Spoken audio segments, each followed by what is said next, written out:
Good morning. આજે આપણે એમસીક્યુમાં તમારા ડાઉટ લગભગ વધારે પડતા 58 અને 59માં આવ્યા છે. તો જો 58ની રકમ જો કરાવું છું, 57માં નથી કરાવતો, થઈ જાય એવો હતો, બરાબર છે.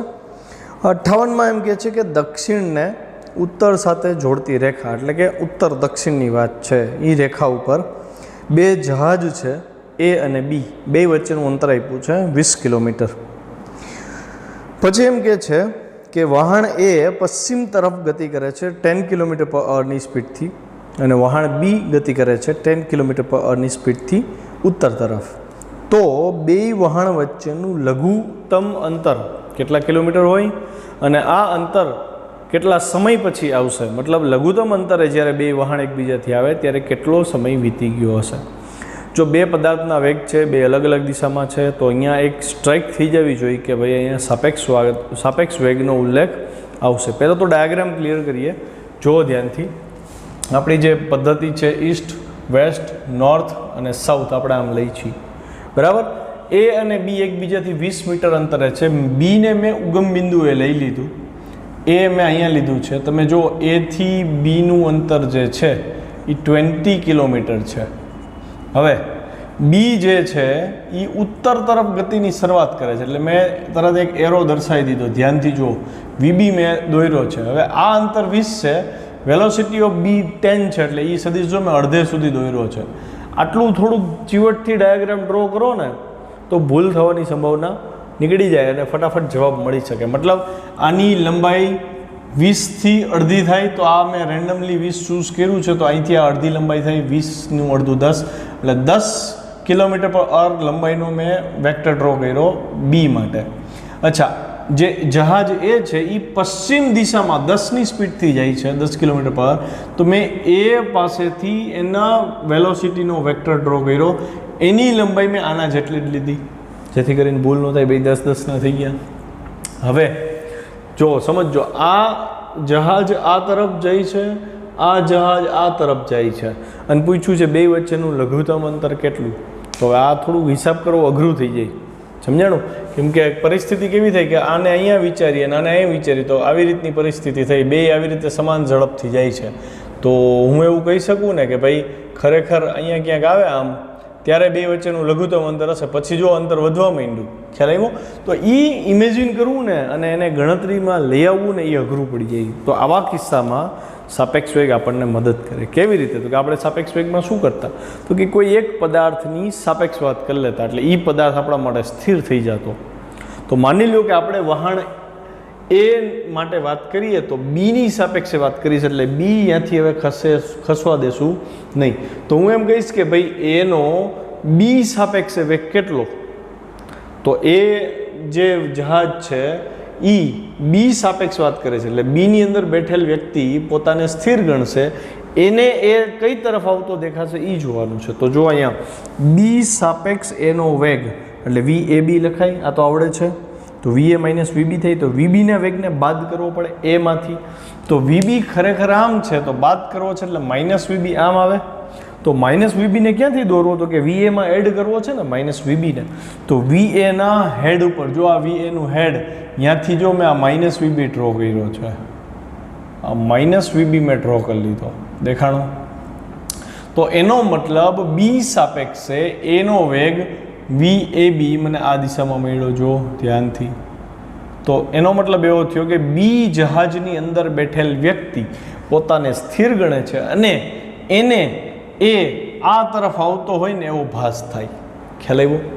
તો હવે આપણે તો પહેલાં વી એ બી ગોતવું પડશે. વી એ બી એટલે કે બીની સાપેક્ષે એની ઝડપ કેટલી છે, વેગ કેટલો છે. તો એના માટેનું સૂત્ર, મૂલ્ય માટેનું સૂત્ર શું છે, યાદ છે? આર બરાબર A square plus B square plus 2ab cos theta.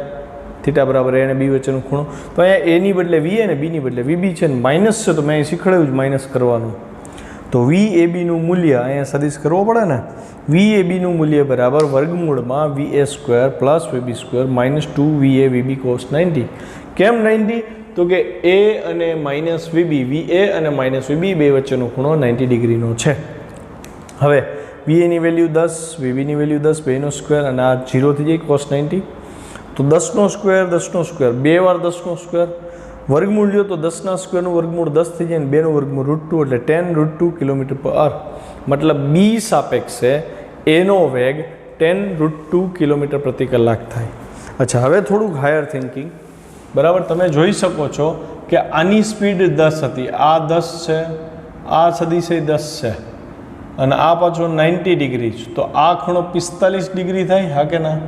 આ 45 ડિગ્રી થાય ને, કે સમદ્વિ બાજુ ત્રિકોણ છે, કાટકોણ ત્રિકોણ છે. અચ્છા, ઈ 45 થાય તો અહીંયા આ 90 ડિગ્રી હતો, એટલે આ ખૂણો કેટલા ડિગ્રીનો થાય? આ 45 ડિગ્રી થાય. આ તમારે લોજિક લગાડવું પડે. 45 ડિગ્રી થયું અને હવે ધીમે ધીમે એ જ શીખવાનું છે. તો હવે મારે એવી ચર્ચા કરી શકાય કે એ અને બી, જ્યારે બી પોતાને સ્થિર ગણે છે અને એને ગતિ કરતો જોવે તો એને આ તરફ આગળ વધતો દેખાય, મતલબ એ આ તરફ ધીમે ધીમે ધીમે ધીમે આગળ વધતો જાય. હવે તમે ડાયાગ્રામ ઉપરથી નક્કી કરો એ અને બી વચ્ચે અહીંયા અંતર કેટલું છે? 20 છે. જ્યારે એ ગતિ કરતો કરતો અહીંયા પહોંચશે તો આ અંતર એ 20 જ થશે ને, આ 45 તો આ 45. તો એનો મતલબ વચ્ચેથી મેં લંબ દોર્યો, જો આ અંતર માટે હું એવું કહી શકું કે જ્યારે એ અહીંયા પહોંચશે આ જગ્યાએ, ત્યારે એ અને બી વચ્ચેનું અંતર લઘુત્તમ થાય. કેમ કે આ 20 છે, આ 20 છે, એના કરતાં આ તો ઓછું જ હશે ને. તો એનો મતલબ જે આ કાટકોણ ત્રિકોણ બને એના કર્ણ ઉપરનું મેં બિંદુ લીધું છે સી. તો જ્યારે જહાજ એ સી ઉપર પહોંચે ત્યારે બી અને એ વચ્ચેનું અંતર લઘુત્તમ થાય. તો મારે આ જહાજનું બીસી અંતર ગોતવું પડે ને. પણ તમારી પાસે જો આ અંતર છે 20 અને આ કાટખૂણો થાય 90 ડિગ્રી થાય.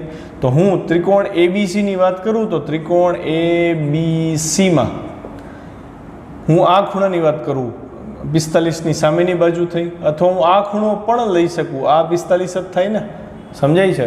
તો હું એવું કહી શકું cos 45 બરાબર, જોજો ધ્યાનથી, cos લઉં સાઇન લઉં કંઈ ફરક ન પડે, 45ની માટે બે વેલ્યુ સેમ થાય. તો આ ખૂણાને અનુરૂપ વાત કરું તો 45ની પાસેની બાજુ કોણ છે? બીસી, અને છેદમાં કર્ણ કોણ છે? એબી, હા કે ના? હું અહીંયા આ 45 લઉં, જો મેં આ 45 લીધો હોત તો અહીંયા બીસીની બદલે શું આવત? તો કે આ બાજુ આવત એસી. થાય ને, બે શક્ય બને, 45 છે એટલે થાય. તો મેં અહીંયા જો એ જ લખ્યું એ અને બી વચ્ચેનું લઘુત્તમ અંતર, અહીંયા મેં બીસી લઈને હિસાબ કર્યો છે, મતલબ મેં આ ખૂણાને અનુરૂપ હિસાબ કર્યો. તો બીસી બરાબર, બીસીને કરતાં બનાવો તો એ બી cos 45 થાય. જો મેં ડાયરેક્ટ લખી દીધું, ખરેખર આ ડાયરેક્ટ લખતા જ આવડવું જોઈએ. હું તો ડિટેલમાં લઈ ગયો તમને, MCQ સોલ્વ કરતા હોય તો આ આપણને ખબર હોય છે. બીસી બરાબર એ બી cos 45. અચ્છા, એ બી 20 છે, રકમમાં આપ્યું છે 20, cos 45 એટલે 1/√2. 20 એટલે 10 × √2 10 દુ 20 થાય, બેના બે ભાગ પાડ્યા √2 વાળા, તો એક √2 ઉડ્યા, વૈધા 10 √2 કિલોમીટર. મતલબ તમને એસી અથવા તો બીસી આ બે અંતર મળી ગયા. એસી અંતર અને બીસી અંતર સમાન થાય. અને જો આમ ન જવું હોય તો તમે ડાયરેક્ટ આ કાટકોણ ત્રિકોણ ઇમેજિન કરો. તો હું એવું કહી શકું કે આ 90 ડિગ્રી છે, આ 20 ડિગ્રી છે, તો તમને એટલી તો ખબર પડી જ જાય કે કયા બે આંકડાનો વર્ગ કરીએ, સરવાળો કરીએ તો જવાબ 20 આવે. તો કે 10 √2નો અને 10 √2નો સ્ક્વેર કરો તો 10નો વર્ગ 100 ગુણ્યા 2 200, 200 + 200 400, 400નું સ્ક્વેર રૂટ 20. તો એમાંય પાયથાગોરસની રીતે ખબર પડી જાય કે આ 10 √2 થાય. મતલબ જહાજ બી અને જહાજ એ વચ્ચેનું લઘુત્તમ અંતર, જહાજ ગતિ કરતું કરતું સી ઉપર આવે ત્યારે 10 √2 થાય. તો મને અંતર મળી ગયું, આપણને અંતર ગોતવાનું કીધું. પછી કીધું છે કે આ જહાજને લઘુત્તમ અંતરે, એટલે કે અહીંથી અહીંયા પહોંચવા લાગતો સમય, તો કે લઘુત્તમ અંતર 10 √2 હતું ને અહીંથી આ અંતરે આપણને 10 √2 જ મળ્યું કે નહીં? કેમ કે આ બે 45 હતા, તો સામસામેની બાજુના ખૂણા સરખા હોય તો બાજુઓ સરખી થાય ને. તો એસી 45 થયું. અચ્છા, તમને એ દિશામાં પાછા VABની સ્પીડ એ ખબર છે, 10 √2 km/કલાક, અને અંતરે 10 √2 કિલોમીટર છે. તો અંતર અને વેગ સરખો હોય તો 1 કલાકમાં એટલું અંતર કાપ્યું હોય, છતાંય મેં સૂત્ર લખ્યું છે એસી અંતર કાપવા લાગતો સમય એટલે અંતર છેદમાં ઝડપ થાય. અંતર કેટલું? એસી. ઝડપ કેટલી હતી? VB. અંતર હતું 10 √2, ઝડપ એ હતી 10 √2. 10 √2 ગયા, ઝડપ km/કલાકમાં હતી. આના કિલોમીટર ઉડી જાય એટલે કલાક વધે ને, એટલે જવાબ આવ્યો 1 કલાક. 1 કલાક એટલે 60 મિનિટ. છે ને, મસ્ત MCQ. હવે 59માં જો 59માં મને 2-3 જણાએ કીધું કે સર અમારાથી કંઈ રકમમાં ખબર નથી પડતી, તો આમાં શું કરું ભાઈ? તો જો ખરેખર તમને આ રકમમાં ખબર ન પડી હોય ને તો એનો મતલબ આપણે પૂરા વિડીયો જોયા નથી. બરાબર, કેમ કે આ પ્રકારના 2 દાખલા મેં આખા કરાવી દીધા છે અને જ્યારે ત્યારે દાખલા આવ્યા ત્યારે મેં કીધું હતું કે આના MCQ આવશે, તો આને તમે લખીને તૈયાર કરજો, કેરફુલ રહેજો. તો એક દાખલો કંઈક સ્વાધ્યાયમાં આવ્યો હતો, સ્વાધ્યાયનો દાખલો કર્યો આપણે. ઉદાહરણમાં આ જ પ્રકારનો દાખલો આવ્યો હતો. એકમાં કંઈક 16 યામ હતા, એક્સના અને વાય ગોતવાનો હતો. એકમાં એક્સના 85 યામ હતા અને વાય શોધવાનો હતો. અને છતાંય જો તમારે મને આ ડાઉટમાં દેવો પડે ભાઈ, બરાબર, કે મને કંઈ ખબર નથી પડતી, તો એ શરમજનક અવસ્થા તમારી કહેવાય. આવું ન ચાલે, કેમ કે 2 દાખલા ઓલરેડી સેમ ટુ સેમ આખા કરાવી દીધા છે. પછી તમને આ રકમ ન સમજાય તો પછી મારે ફોન કરીને ભાઈ ખીજવવું પડે. હા, ધ્યાન રાખો તમે લોકો, ડાઉટ આપો. બહુ મજા આવે મને એવું લાગે કે તમે લાઈવ છો, પણ જે દાખલો ખરેખર કરી લીધો છે આપણે, ત્યારે તમને ડાઉટ નથી આવ્યો, ત્યારે તમે મને ફોન નથી કર્યો, હવે તમે એમ કહો છો કે એમાં મને ડાઉટ છે, તો that is not acceptable. Okay, ચલો હું 59 કરાવી દઉં છું, પણ હવે નેક્સ્ટ ટાઈમ મને આ પ્રકારનો MCQ આવે તો તમે મને એડવાન્સમાં સોલ્વ કરીને દેજો. ગતિ કરતો એક કણ ઉગમ બિંદુ પાસેથી 3 J કેરેટ મીટર પ્રતિ સેકન્ડના વેગથી ગતિ શરૂ કરે છે. ગતિ શરૂ કરે એટલે પ્રારંભિક વેગ આપ્યો છે. ઉગમ બિંદુથી શરૂ કરે એટલે પ્રારંભિક સ્થાન છે, તો પ્રારંભિક સ્થાન R0 બરાબર 0 0 થાય. પ્રારંભિક વેગમાં 3 J કેરેટ આપ્યો તો I કેરેટ નહોતો એટલે મેં 0 I કેરેટ લખ્યો. પ્રવેગ આપી દીધો તમને 2 I caret plus J caret, અને તમને કીધું છે એક્સિયમ 25 હોય તો વાય કેટલો. તો મેં તમને ત્યારે ટ્રીક આપી હતી કે એક્સિયમ આપી દીધો હોય તો તમને સમય મળી જાય, એ સમયની કિંમત વાયના સૂત્ર મૂકો તો જવાબ મળે. આપણે આ સમીકરણ ભણ્યા છીએ ચોથા પ્રકરણની અંદર અચળ પ્રવેગી ગતિનું, R બરાબર R0 plus V0t plus 1/2 AT². તો આરના પાછા 2 ઘટક થાય, એક્સ અને વાય. તો પહેલાં એક્સ ઘટકવાળું સમીકરણ એક્સ બરાબર x0, આ બધાનું xx વાળું V0xt પ્લસ 1/2 AXT², સદીશ નીકળી જાય. તો x છે મારી પાસે રકમમાં કેટલો છે 25, x0 પ્રારંભિક સ્થાન 0, V0x 0, 1/2 ax, ax એટલે અહીં 2 આપ્યો જો 2 અને t² આ t. તો 2 2 કટથી આ વૈધા ખાલી t², આ 2 પદ તો 0 છે, t² બરાબર 25, તો t બરાબર 5 સેકન્ડ મેળો. મતલબ કે 5મી સેકન્ડે x 25 મીટર છે અથવા 25 એકમ છે. તો હવે વાયનું સૂત્ર હું લઉં, y બરાબર y0 V0 yt plus 1/2 AYT². હવે તો આવડી જવું જોઈએ ને. પ્રારંભિક સ્થાન 0 છે, V0 yની કિંમત અહીં જુઓ 3 છે, સમય આપણને મેળવ્યો તો 5 સેકન્ડની કિંમત મૂકી, પ્લસ 1/2 AYની વેલ્યુ 1 ને t 5 સેકન્ડ મેળવ્યો તો. હવે 5 તેરી 15, 25 5 નો 25 થાય, 25 ભાગ્યા 2 12, 12 ને 15 27.5. આમ જેને મને ડાઉટ આપ્યો છે ને એ વિદ્યાર્થી ભાઈ સાંભળો, મને આ MCQ લખીને પાછો મોકલો રિપીટ, અને 3 ટાઈમ્સ લખીને મોકલવાનો છે. મને યાદ છે કોણે મને આ ડાઉટ મોકલો છે, બરાબર. તો એ 3 વાર લખીને મને ન મળ્યું તો ભાઈ મારે તમારા પેરેન્ટ્સ સાથે વાત કરવી પડશે કે ભાઈ આ વ્યક્તિ રેગ્યુલર લેક્ચર જોતા નથી, મને આ 3 વાર મળી જવું જોઈએ. ચલો હવે પ્રક્ષિપ્ત ગતિ આવે છે 57 58 59 પતે પછી. તો પ્રક્ષિપ્ત ગતિ આપણે આખી જોઈ લીધી છે ટેક્સ્ટબુકમાં, છતાંય એક ક્વિક રિવિઝન કે ને ફાસ્ટ રિવિઝન એ આપણે જોઈ લઈ. બધા સૂત્રો પ્રક્ષિપ્ત ગતિને આવી ગયા, કંઈ સૂત્ર આમાં બાકી નહીં રહે. પ્રક્ષિપ્ત ગતિ એટલે શું? તો કે તમે એક ફૂટબોલને જ્યારે કિક મારો અમુક ખૂણે તે ફૂટબોલ આવી પ્રકારની ગતિ કરે. તો પ્રારંભિક વેગ V0 લીધો હતો, પ્રારંભિક વેગે જમીન સાથે બનાવેલો ખૂણો θ0 હતો, V0નો x દિશાનો ઘટક V0 cos θ0 હતો, y દિશાનો ઘટક V0 sin θ0 હતો. તો તમારે ફેરબુકમાં આખું લખવાનું છે, બરાબર. જુઓ ધ્યાનથી. સમક્ષિતિજ દિશા આપણે પ્રક્ષિપ્ત ગતિને 2 ભાગમાં વિભાજિત કરી હતી, એક સમક્ષિતિજ ગતિ, એક શિરોલંબ ગતિ. તો 2 ગતિના સેપરેટ ઉદાહરણ જ લેવા. જ્યારે સોલ્વ કરો MCQ તો બને ત્યાં સુધી સેપરેટ હિસાબ કરો, ઇઝી પડશે. V0x એટલે કે x દિશાનો પ્રારંભિક વેગ V0 cos θ0 અવળા, y દિશાનો V0 sin θ0. x દિશામાં પ્રવેગ તો કે ભાઈ સમક્ષિતિજ દિશામાં કોઈ પ્રવેગ છે નહીં એટલે 0. y દિશામાં પ્રવેગ તો કે અધો દિશામાં છે, ગુરુત્વ પ્રવેગ એટલે -g. t સમયે સ્થાન, સ્થાન એટલે અંતર ગુણ્યા ઝડપ ગુણ્યા સમય. તો આપણને ખબર છે કે ભાઈ ઝડપ જે છે x દિશામાં બદલાતી નથી, V0x જ રહે છે, બરાબર. એટલે સ્થાન શું થાય તો કે x બરાબર V0x × t થાય. પછી y બરાબર અચળ પ્રવેગી ગતિનું સમીકરણ, y બરાબર V0t પ્લસ 1/2 AT². તો y બરાબર V0yt, y ઘટક લેવો પડે, પ્લસ 1/2 AT², એ y આવે એટલે -g થયો એટલે -1/2 GT². તો આ સૂત્ર તમને મોઢે હોવા જોઈએ, રાત્રે નિંદરમાં પણ દેખાવા જોઈએ.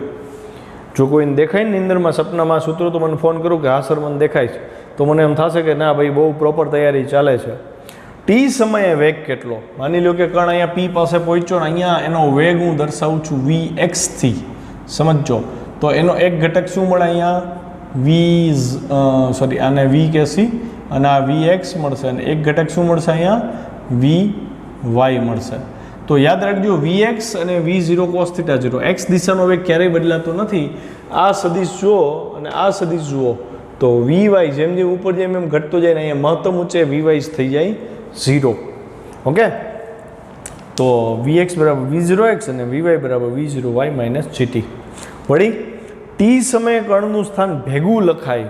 કેવી રીતે લખાય? તો કે સ્થાન આ હતું V0x t, એને આઈ કેરેટ લાગે x દિશામાં હોય એટલે હું સદિશ સ્વરૂપે લખું તો r બરાબર જો V0x t, V0x ની વેલ્યુ મૂકી V0 cos θ 0 into t I caret plus y j caret આવે અહીંયા y j કેરેટ, તો y ની વેલ્યુ મૂકી V0 yt minus 1/2 GT square j caret.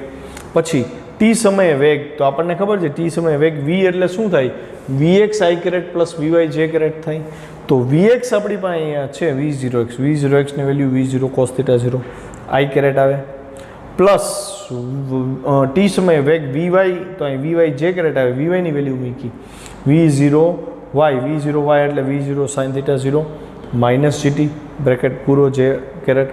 પ્રક્ષિપ્ત પદાર્થના ગતિપથનું સમીકરણ આપણે એવું સાબિત કર્યું હતું, પ્રક્ષિપ્ત પથ જે છે એ પર્વલયાકાર હોય અને આ સમીકરણ ઉપરથી સાબિત કર્યું હતું. અને અહીં મેં નોંધ કરાવી હતી કે પર્વલયનું એક સમીકરણ આ પણ થાય ax માઇનસ bx સ્ક્વેર, આ પ્રકારનું સમીકરણ જોવા મળે તો એ પર્વલય હોય.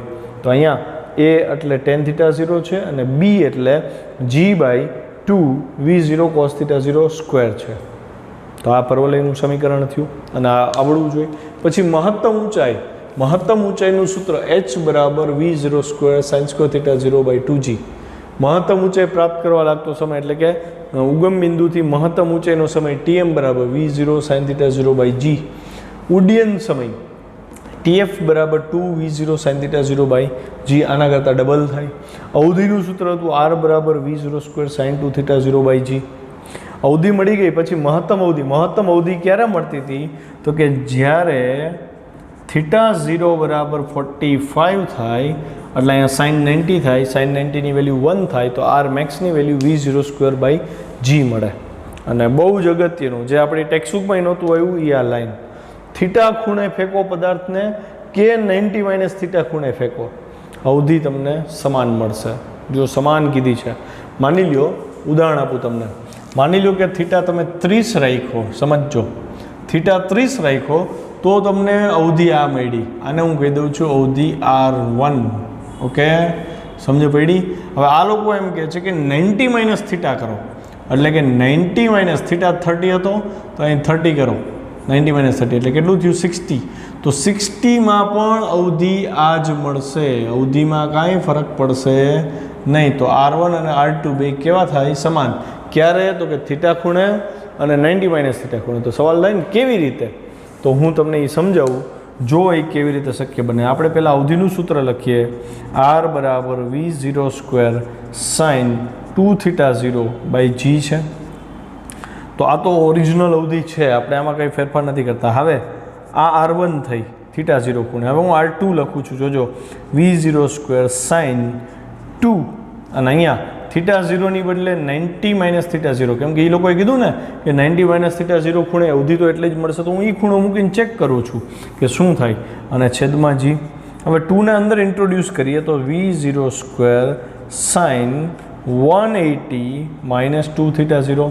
180 ડિગ્રી એટલે તો પાઈ થાય ને, તો પાઈ માઇનસ 2 θ 0. તો પાઈ માઇનસ એટલે સેકન્ડ ક્વોડ્રન્ટમાં સાઇન ધન થાય અને 180 છે એટલે સાઇનના વિધેયમાં કાંઈ ફરક ન પડે, સાઇનનું સાઇન જ રહે. તો જવાબ શું આવશે આનો? તો કે V0 સ્ક્વેર સેકન્ડ ક્વોડ્રન્ટમાં સાઇન ધન એટલે આઈ ધન, 180 છે એટલે સાઇનનું સાઇન અને માઇનસ 2 θ 0 છે એટલે 2 θ 0/g. તો જુઓ ધ્યાનથી, ખૂણો મેં બદલી નાખ્યો, θ 0ને બદલે 90 માઇનસ θ 0 લીધો. તો એ અવધિનું સૂત્ર છેલ્લે જે પહેલાં હતું ને એ જ આવી ગયું. મતલબ થીટા ખૂણે અને 90 માઇનસ થીટા ખૂણે અવધિ સમાન મળે. તો આ બધી બાબતો યાદ રાખજો, MCQમાં પૂછાઈ જાય તો સાબિત કરવા ન બેસાય એટલું યાદ હોવું જોઈએ. બીજી વસ્તુ, આ વિધાન આપણે ઉદાહરણમાં ભણ્યા હતા. ગેલેલિયોની બુકમાં એણે લખ્યું હતું કે 45 માઇનસ થીટા અને 45 પ્લસ થીટા ખૂણે અવધિ સમાન જ મળે. તો એ ઉદાહરણ ફરીથી એકવાર તમારે વાંચી લેવાનું છે, હું અહીં સાબિત નહીં કરાવું. અને એ જોઈને કન્ફર્મેશન આપજો કે ખરેખર તમને કોન્સેપ્ટ ક્લિયર છે કે નહીં. બરાબર. હવે આગળ ચલો MCQમાં આપણે આગળ વધીએ. થિયરી જોઈ લીધી પ્રક્ષેપ ગતિની. હવે 5 MCQ છે, 60, 61, 62, 63, 64. એમાંથી 60મો અને 62મો તમારાથી થઈ જાય એવા છે. 61, 63 અને 64 આ હું કરાવું છું. તો આ ત્રણે છોકરા હું કરાવું છું એનો મતલબ એવો નથી કે તમારી જવાબદારી અહીંયા પૂરી થઈ ગઈ. અગત્યના છે ને અઘરા છે એટલે હું કરાવું છું. તો એ ત્રણેય MCQ પાછા તમારે ફેરબુકમાં ખાલી કોપી પેસ્ટ મારવાને બદલે મોઢે ગણજો, જેથી કરીને એની પ્રેક્ટિસ થાય. અને હજી સમજો, હજી તમારી પાસે આ બહુ ઓછા પ્રમાણમાં MCQ મળેલા છે તમને. બરાબર છે. તમને આનાથી વધારે MCQ પણ આપવામાં આવશે આગળ જતાં, અને એની પણ તમારે પ્રેક્ટિસ કરવાની રહેશે. તો આ કર્યા હશે ને ત્યારે એ આવડશે. જો 61મો MCQ એમ કહે છે કે એક પદાર્થને સમક્ષિતિજ સાથે 30ના ખૂણે ગતિ ઉર્જા k હોય એવી રીતે ફેંકવામાં આવે છે. તો મહત્તમ ઊંચાઈએ એની ગતિ ઉર્જા કેટલી હોય? આમ તો તમે સેકન્ડ ચેપ્ટરમાં ગતિ ઉર્જા ભણી જ ગયા છો, પણ હજી એકવાર હું કહી દઉં છું. ગતિ ઉર્જાનું સૂત્ર તમને ખબર હોવી જોઈએ. 1/2 mv વર્ગ થાય. જ્યાં m શું છે? દળ છે. v શું છે? વેગ છે. મતલબ ગતિ ઉર્જાને વેગ સાથે સંબંધ છે. વેગ બદલાય તો ગતિ ઉર્જા બદલાય. તમને કીધું છે ડાયાગ્રામમાં કે એક પદાર્થને તમે પ્રક્ષેપ ગતિ કરાવો છો. તમને ખબર છે v0 જેટલો પ્રારંભિક વેગ હોય, આ તમારે ધારવું પડે. તો v0 જેટલા વેગથી તમે પ્રક્ષેપ ગતિ કરાવી. થીટા 30 આપી દીધો જ રકમમાં, 30ના ખૂણે પ્રક્ષેપ ગતિ કરાવી. તો અહીંયા જ્યારે ફેંકો ત્યારે એની પાસે ઉગમ બિંદુએથી જ્યારે ફેંકો ત્યારે એની પાસે ગતિ ઉર્જા હતી k. બરાબર. હવે તમે 4 ઓપ્શન ચેક કરો તો મહત્તમ ઊંચાઈએ ગતિ ઉર્જા તમારે કેના પદમાં ગોતવાની છે. એટલે પહેલાં તો તમારે કે ગોતવો પડે કે ભાઈ કે છે શું? તો કે ગતિ ઉર્જા હતી તો ગતિ ઉર્જાનું સૂત્ર 1/2 mv² છે. v એટલે વેગ છે. તો અહીંયા વેગનું મૂલ્ય v0 થાય. સદિશ હોય એનું મૂલ્ય હોય તો સદિશ કાઢી નાખીને. તો શરૂઆતમાં પદાર્થની ગતિ ઉર્જા k બરાબર 1/2 mv02 થાય. ગતિ ઉર્જા અદિશ રાશિ છે એટલે આ અદિશ લીધો મેં. ખ્યાલ આવ્યો? પછી એમાં ઘટકનો ઉલ્લેખ કરવાની જરૂર નથી. કદાચ તમે ઘટકનો ઉલ્લેખ કરત ને તો એ બીનો સરવાળો થાત તો આટલો જ 1/2 mv02. બેની વ્યક્તિગત ગતિ ઉર્જાનો પણ આપણે આવી રીતે જ કરશું 1/2 mv02. ખ્યાલ આવી ગયો? હવે કે તો મળી ગયો એટલે હું આને સમીકરણ નંબર આપી દઉં છું. બરાબર. સમીકરણ 1 છે. હવે જ્યારે તમે મહત્તમ ઊંચાઈએ પહોંચો અહીંયા તમારે ગતિ ઉર્જા ગોતવાની છે. તો તમે જોઈ શકો છો આ ઘટક તો અચળ રહીએ, x દિશાનો ઘટક અચળ રહીએ. y દિશાનો જે વેગ છે એ જેમ જેમ ઉપર જાય એમ નાનો થતો જાય, કેમ કે ગુરુત્વ પ્રયોગ એની પર કામ કરે. મહત્તમ ઊંચાઈએ y ઘટક શું થઈ જાય? વેગનો 0. આ તો ખબર છે ને શું કામ 0 થઈ જાય? ભૂલાઈ નથી જતું ને? તમે પદાર્થને ઉપર ફેંકો તો મહત્તમ ઊંચાઈએ જાય ત્યારે ઉપર જવાનો વેગ તો એનો 0 થઈ જાય છે. બરાબર. તો અહીંયા vy 0 થઈ ગયો. એટલે કે અહીંયા ગતિ ઉર્જામાં આ ઘટક ભાગ નહીં લે, કેમ કે વેગ છે નહીં તો એ દિશાની ગતિ ઉર્જા ન મળે. આ ઘટકને લીધે ગતિ ઉર્જા મળે. તો મારે આ વેગને લીધે ગતિ ઉર્જા ગોતવી છે મહત્તમ ઊંચાઈએ. તો મહત્તમ ઊંચાઈએ કણના વેગના બે ઘટક મળ્યા, vx v0x અને vy 0. તો vx બરાબર તો v0 cos 30 છે. અહીંયા જોયું આપણે v0x એટલે v0 cos 30 થાય. મતલબ ઇનડાયરેક્ટલી તમને આપી જ દીધું છે, સ્ટ્રાઇક થવી જોઈએ. v0 એમને cos 30 એટલે √3/2. તો મને vx મળી ગયા, vxનું મૂલ્ય મળી ગયું. બરાબર છે. તો હવે હું ગતિ ઉર્જા ગોતીશ. જોજો મહત્તમ ઊંચાઈએ ગતિ ઉર્જા k ડેશ કહી દીધો, કેમ કે ગતિ ઉર્જા બદલે k ડેશ 1/2. અહીંયા વેગ vx હતો એટલે 1/2 mvx². જનરલી શું થાય છોકરાઓ, આ બધાને ખબર પડી ગઈ હોય, સમજાણું? આ જવાબ બધાને આવી ગયો હોય, પણ આમાં આ કેને કેમ ઇન્ટ્રોડ્યુસ કરવો, કેને કેમ એન્ટ્રી કરાવી, આમાં એ કોઈને ન ખબર પડે સામાન્ય વિદ્યાર્થીઓને. આપણે શું વિચાર્યું હતું કે આ vx છે, અહીંયા v0 છે, તો શું હું vxને v0માં કન્વર્ટ કરી શકું? તો કે હા, vx એટલે v0x થાય ને v0x એટલે v0 cos θ 0. આ આપણો માસ્ટર સ્ટ્રોક થાય, આપણને આ ખબર પડી જવી જોઈએ. એટલે હવે હું vxની વેલ્યુ જે V0ના પદમાં મળી એ લખીશ. શું કામ? તો કે V0ના પદમાં આવશે એટલે જો ધ્યાનથી 1/2 m Vxની વેલ્યુ √3/2 V0 હોલ સ્ક્વેર. આ V0 સ્ક્વેર હું આને આપી દઈશ તો જો 1/2 m V0 સ્ક્વેર. તો આ તો જાણીતું આવી ગયું અહીંયા જો ધ્યાનથી ખ્યાલ આવ્યો. મારે જવાબ કેના પદમાં જોતો હતો તો આ તો મને મળતો જ તો પણ આવો ઓપ્શન જ નથી આપ્યો તો મારે Vxમાંથી V0માં જવું પડે. V0 આવે તો mV0 સ્ક્વેર બને ને mV0 સ્ક્વેર આવે તો કે આવે. આટલું લાંબુ આપણે વિચારવું પડે. હવે મળ્યું 1/2 m V0 સ્ક્વેર અને આ √3/2 નો સ્ક્વેર એટલે 3/4 થાય. તો 3/4 અને આની બદલે હું કે લખી શકું તો 3k/4. આવા MCQમાં બધાને બહુ ભૂલ પડશે તો થોડુંક ચીવટ રાખી અને સોલ્વ કરો. હવે MCQ નંબર 63 જુઓ. સમાન પ્રારંભિક વેગ v ધરાવતી અનેક ગોળીઓ સમતલ સપાટી પરથી જુદી જુદી દિશામાં ફાયર કરે છે. માની લો કે અમુક ખૂણે બંદૂક આપણે રાખી. એક ફાયર મેં ઉત્તર દિશામાં કર્યું, પૂર્વ દિશામાં કર્યું, દક્ષિણમાં કર્યું અને ઉત્તર આમ આવશે ને દક્ષિણ આમ આવશે પૂર્વની ડાબી બાજુએ. એટલે અહીંયા દક્ષિણ, પૂર્વ, ઉત્તર અને પશ્ચિમ બધી દિશા મેં તો 4 જ લીધી. બધી દિશામાં હું જો ફાયર કરી દઉં અને દર વખતે વેગ v સમાન છે તો હું એવું કહી શકું ને ખૂણો સરખો, વેગ સરખો. તો અહીંથી જે અવધિ મળે એ જ અવધિ અહીંયા મળશે, એ જ અવધિ આ દિશા મળશે, એ જ અવધિ આ દિશા મળશે. તો હવે બધી દિશામાં મેં ફાયરિંગ કરી દીધું એક જ બિંદુએથી.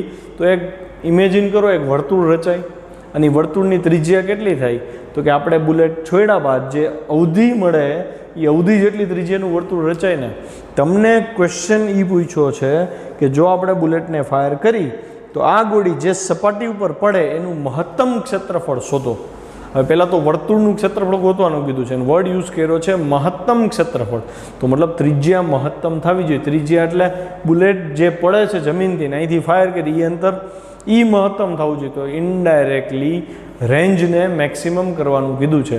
રેન્જ મહત્તમ કરો અને પછી તમે ફાયર કરો. રેન્જ મહત્તમ કરો એટલે 45 ડિગ્રી તમારે ફાયરિંગ કરવાનું છે અને એ જે ત્રિજ્યા મળે એ ત્રિજ્યાનું ક્ષેત્રફળ શોધી લ્યો એટલે મહત્તમ ક્ષેત્રફળ મળે. તો મેં જો ડાયાગ્રામ ડ્રો કરવાની ટ્રાય કરી છે. એક ઉત્તર દિશા, એક પશ્ચિમ દિશા, પછી આ બધું ડ્રો નથી કર્યું પણ મને એટલી ખબર પડે કે રેન્જ જે મળી એ રેન્જ રેડિયસવાળું એક કાલ્પનિક વર્તુળ ઇમેજિન કરો આવું. તો આવા આટલા વર્તુળની અંદર બુલેટ ફાયર થઈને પડી હોય બરાબર. તો તમને એમ કહે છે આ વર્તુળનું ક્ષેત્રફળ મેક્સિમમ ક્યારે થાય તો કે રેન્જ મેક્સિમમ થઈ જાય ને જો તો એ ક્ષેત્રફળ મહત્તમ થાય. એટલે ગોળી અલગ અલગ દિશામાં r જેટલું સમક્ષિતિજ અંતર કાપે છે. તેથી r ત્રિજ્યાવાળું વર્તુળ રચાય છે. r અવધિ છે. આ વર્તુળનું ક્ષેત્રફળ મહત્તમ જોઈએ છે તો તમારે ત્રિજ્યા એટલે કે અવધિ મહત્તમ કરવી પડે. તો અવધિ મહત્તમનું સૂત્ર છે V0²/g. પણ V0 બરાબર v છે તો એ v²/g થયા. મતલબ મહત્તમ અવધિ એટલે કે ત્રિજ્યા શોધી લીધી. આ જ આપણા વર્તુળની ત્રિજ્યા થાય ને જે વર્તુળમાં જે વર્તુળ સપાટી પર બુલેટ પડવાની છે એ. તો ક્ષેત્રફળ વર્તુળનું ક્ષેત્રફળ તો πr² થાય.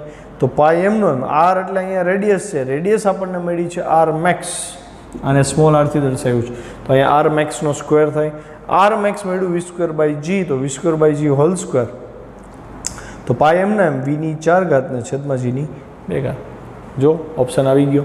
ઓકે 63મો થઈ ગયો. પછી હવે છે 64મો MCQ.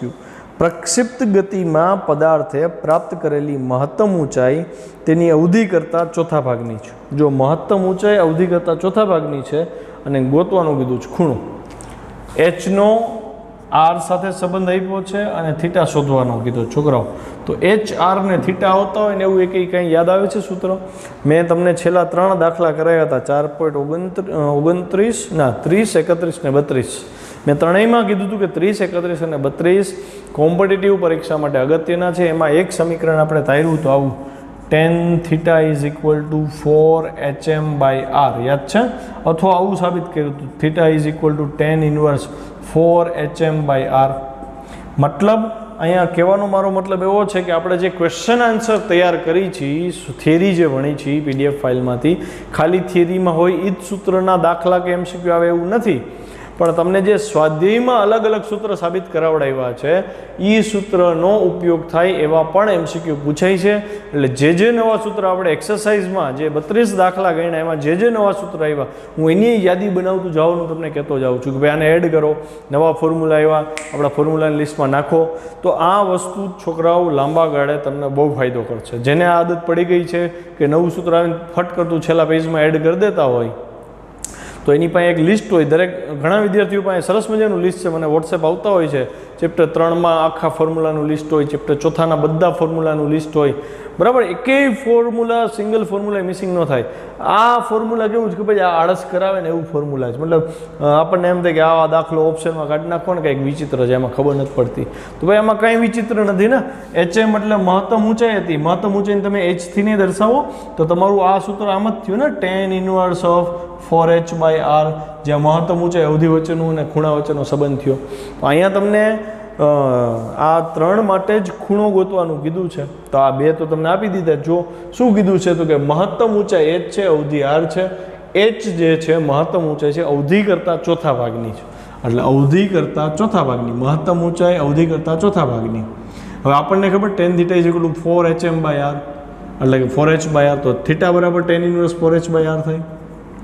h ની કિંમત રકમમાં આપી છે તો મેં મૂકી દીધી r/4. 4 કટ થઈ ગયા, r કટ થઈ ગયા, વૈધો 1.